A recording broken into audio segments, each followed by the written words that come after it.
Alaska में अमेरिकी सदर डोनाल्ड ट्रंप और रूसी सदर पुतिन के दरमियान एक मुलाकात हुई। ये मुलाकात तकरीबन 3 घंटे तक जारी रही और दुनिया भर के मीडिया में ये शोर मच गया कि क्या ये मुलाकात जंग रुकवाने के लिए है या सिर्फ और सिर्फ अपनी ताकत का मुजाहरा करने के लिए है। लेकिन हैरत की बात तो यह है, 3 घंटे की मुलाकात के बाद ना तो कोई मुआहदा हुआ, ना कोई डील हुई और ना ही कोई बयानिया जारी किया गया। अस्सलाम वालेकुम नाजरीन, आज हम बात करेंगे पुतिन और डोनाल्ड ट्रंप जो कि अमेरिकी सदर हैं, इनकी मुलाकात की। इस मुलाकात को बहुत अहमियत दी जा रही थी कि ये यूक्रेन की जंग रुकवाने के लिए की गई सबसे अहम मुलाकात है और अलास्का में बहुत सालों बाद पुतिन का एक ये वाहिद दौरा है कि कोई रूसी सदर अमेरिका की जमीन के ऊपर लैंड किया था। नाजरीन, ये मुलाकात अलास्का में एक शहाना तौर पर हुई, जिसमें इस मुलाकात का मकसद तो पसे मंजर रहा, लेकिन इसमें ताकत का मुजाहरा बहुत ज्यादा किया गया। सदर पुतिन अपने जब बमबार तैयारों के साथ अलास्का पहुंचे और इसी तरह वहां भी F-35 तैयारों को डिस्प्ले किया गया था। लेमोजीन का आना हो या रेड कारपेट हो, इस मुलाकात को एक बहुत ही शाहाना तौर पर सजाया गया था। लेकिन नाजरीन, 3 घंटे की मुलाकात के बाद हासिल क्या हुआ, ये एक बहुत ही अहम सवाल है। क्या डोनाल्ड ट्रंप और पुतिन सिर्फ दुनिया को अपनी ताकत दिखाना चाहते थे? कोई बयानिया जारी नहीं हुआ, किसी किस्म की डील नहीं हुई और ना ही जंग रोकी गई। नाजरीन, डोनाल्ड ट्रंप अमेरिकी सदर ने यह कहा है कि यह मुलाकात बहुत मुस्बत रही है, लेकिन कोई डील नहीं हुई।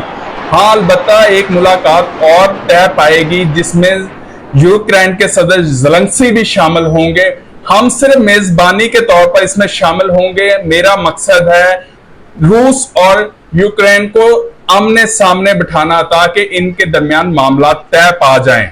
अमेरिका के सदर डोनाल्ड ट्रंप का यह भी कहना था कि ना तो हम रूस की तरफदारी कर रहे हैं और ना ही यूक्रेन की तरफदारी कर रहे हैं। हम सिर्फ पीस चाहते हैं, अमन चाहते हैं, इस जंग को रुकवाना चाहते हैं।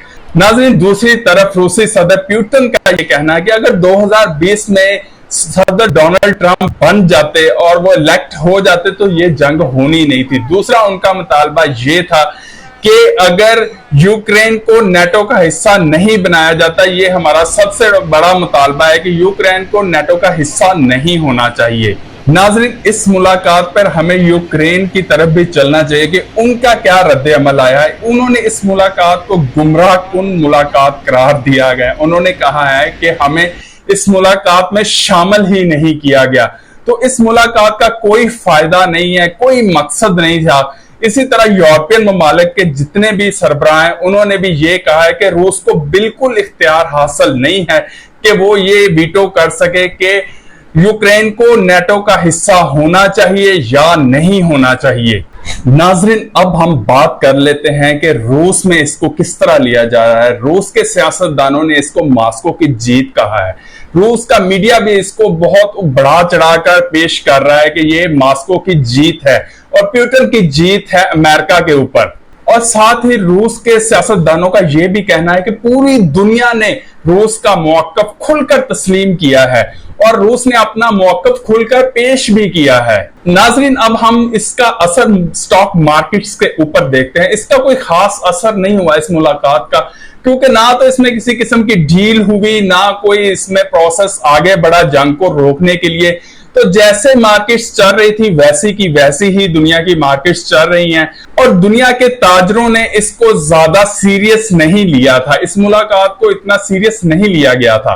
तो नाज़रीन, मेरा ये जाती मौकफ है कि 3 घंटे की मुलाकात, बड़ी बड़ी बातें, बड़ी बड़ी तकरीरें, बड़े बड़े रेड कारपेट बिछाए गए और बहुत शहाना तौर पर इस मुलाकात का इंतजाम किया गया। हवाई जहाजों ने, बल्कि फाइटर जेट्स ने इसमें हिस्सा भी लिया, लेकिन नतीजा कुछ भी नहीं। 3 घंटे की मुलाकात के बाद वहीं के वहीं जीरो पर खड़े हैं। हाँ, अगली मुलाकात में हो सकता है कि कोई पेशरफ्त हो जाए, लेकिन इस मुलाकात का 0/0 नतीजा सामने आया है।